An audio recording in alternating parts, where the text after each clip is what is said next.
elementary school all the way up to junior high, I found myself in ISS more times than I would like to admit.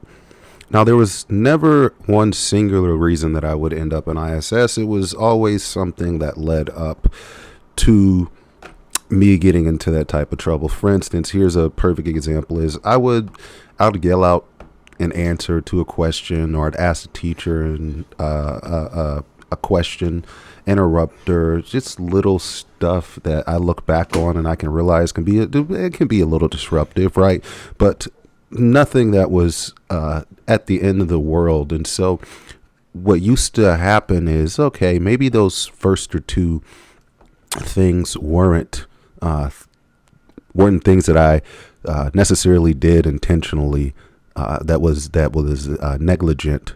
But then once I ended up in that direction, for some reason I could never dig myself out of the hole, and I'd always have a hard time with that. Just try to act right, don't do anything to make the teacher mad. It was just easier said than done to me, especially when I had they had my name in their mouth, to say the least. And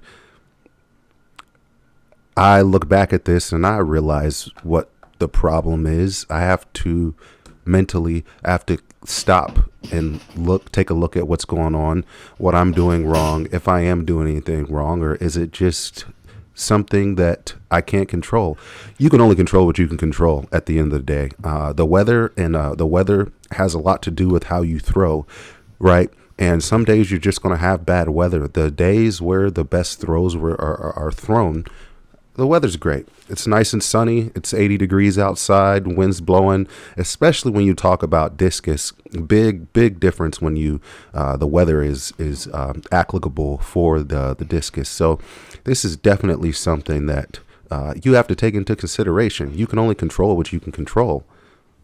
Biggest thing right now is, once I get headed in the right direction, how do I keep myself going in that direction without allowing too many external things that are going to happen at the end of the day. You can't control every variable, but you do get three throws at a competition. So how can you, even if you do scratch 2 throws, which has happened to the best of them at the end of the day, can you get in that ring and keep your nerves down? The most recent person I saw this happen to was the American discus thrower. I believe that she had an early tough run early in the competition, but ended up being able to put it together. And it is very, very much so possible that you can still put it together, but keeping a level head and allowing yourself to relax and control what you can control is the only way that you're going to do that. I did some basic kind of movements today.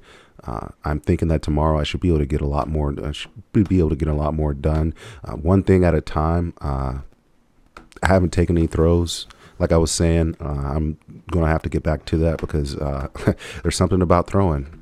There's something about throwing that keeps me cool, keeps my head level, even though it can drive you crazy at the same time. So. That heavy ass ball. But that's just about all I got for you guys. You should already know what the deal is. Run on your toes, keep your mouth closed, lock your doors, and save your throws. And most importantly, you'll live to fight another day. I'm gonna get out of here.